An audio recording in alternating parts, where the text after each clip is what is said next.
Let me ask you a question. Do you understand what you saw last night? No. Don't let that just fly by. Do you understand what you saw last night? No preseason. Rookie quarterback with a bad O-line and no running game. And his team said, throw it over 60 times. No picks. 3 touchdowns. Passer rating in the 90s. Do you understand what you saw last night? Cincinnati, far less talent, had 30 first downs, Cleveland 23. Joe Burrow, rookie, half the penalties of Cleveland, 4-8. Joe Burrow dominates time of possession with a bad offensive line and no running game, virtually impossible. 4th down, 5 for 5. Do you realize what you asked a rookie quarterback, game 2, short week, to play from behind every snap? Lamar Jackson struggles to play from behind. Good quarterbacks are never as good playing from behind. Russell Wilson's really good. He's better with a lead. I've never watched a game where a rookie quarterback that didn't have half the talent was asked to throw 60 times, no preseason, and the other quarterback played one of his better games. And I thought, holy crap, the losing quarterback's way better. And for the record, this is not some referendum against Baker. Baker played one of his best games. He threw with confidence and velocity. He made a beautiful throw in the end zone to OBJ. He ran a little bit. He played with a lot of confidence. He was really firing the ball. But circumstances are everything. If you told me you were rich at 35 and your dad was a billionaire, I don't care. If you told me you were rich at 35 and had a life of chaos and 9 divorces, I'd go, bro, let's have lunch. Tell me your secrets. Baker had a running game. Baker had better protection. Baker was at home. It was Baker's 30th start. Baker's got star, support. They only asked Baker to throw 23 times. He played with a lead. He played with a great running game at 2nd and 4. It's 3rd and 2, not 3rd and 11. Do we understand what we saw last night? If you're a general manager, you'd never seen these two quarterbacks play. You land on earth and you watch these two. General managers consider circumstances. You'd be like, that was Andrew Luck. 61 throws. No preseason. Overwhelmed. No running game and a bad offensive line. That is Andrew Luck. It didn't matter that Andrew went 11-5 because I'm not saying Joe Burrow is Andrew Luck. I think Joe Burrow's Tony Romo. Maybe he's better. I thought Andrew Luck was John Elway. But do we realize what we saw last night? I mean, listen, I know Cleveland's celebrating this morning. Cleveland's just freaking out. This is great. A, your defense, your pass defense needs work. And B, you officially have the 4th most talented quarterback in your division. I'm sorry you do. I'm sorry you do. By the way, you know, I have said what Joe Burrow is to me is Romo. He's a gamer.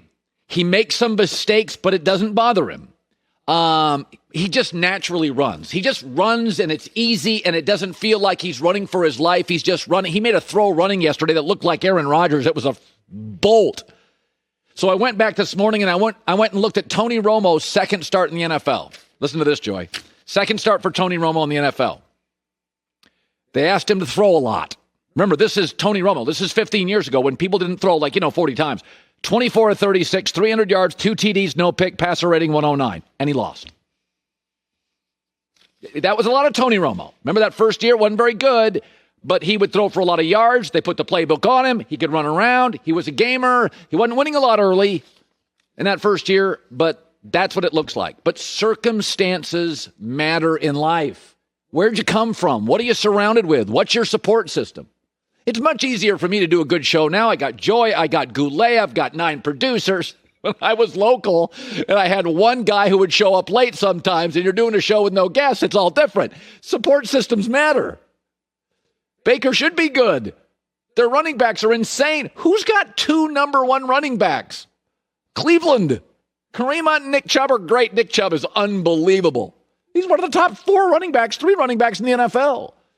I was blown away. Listen, I know Cleveland thinks today we won. Congrats. I'm looking at that thinking, you got a Trubisky here. You're not really sure if he's the guy. You can win some games, but he's not Kirk Cousins, Aaron Rodgers, and Matt Stafford as a talent. We don't think that. Joe Burrow's real. This is a real player. I don't understand. Do you understand what we saw? 61 throws on the road, Thursday game, short week, no preseason, under duress, no picks, passer rating in the 90s. He could have had a passer rating in the hundreds, but he was running for his life and threw some incompletions. Wow. Let's shift to the Cowboys. I've been saying this about Dallas, Joy as my witness for the last week. You know, they're a Tyron Smith left tackle injury away from being in big trouble. Oh, this story just came over the old wire. Tyron Smith misses practice with a neck injury. Uh-oh. Now, let me just say this. He may play. But when you go late week injury report like that, not good. This is what we saw with Philadelphia last week. This is what we saw with the Rams last year. When you pay 6 or 7 guys big boy money, you can't afford depth. If Tyron Smith can't play, the Cowboys start 2 undrafted tackles.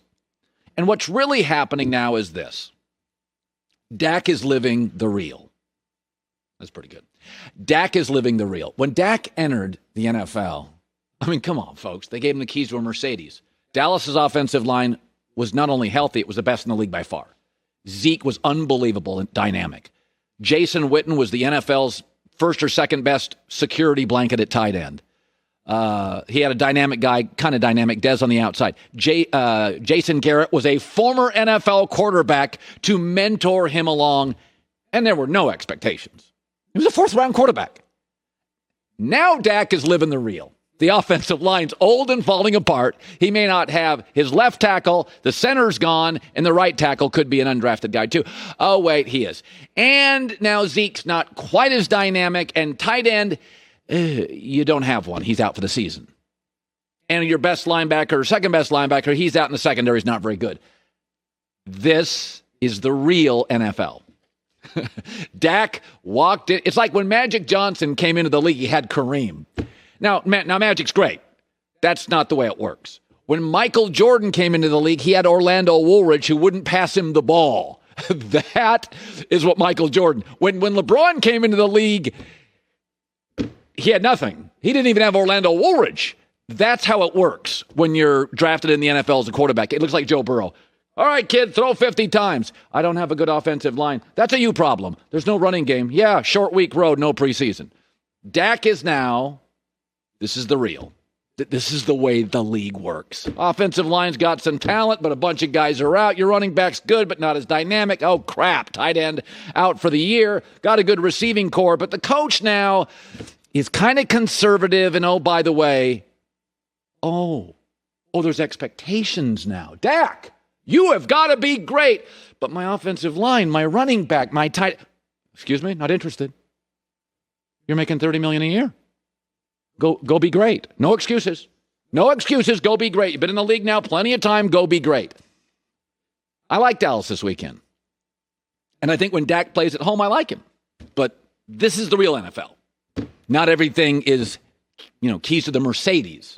You get a Kia, and it's low on gas, and the right tire feels a little wobbly. Hi, everybody. Thanks for watching. Subscribe here to get the latest from the show. Also, be sure to check out more of the best clips from The Herd or go watch a few segments from other shows on FS1.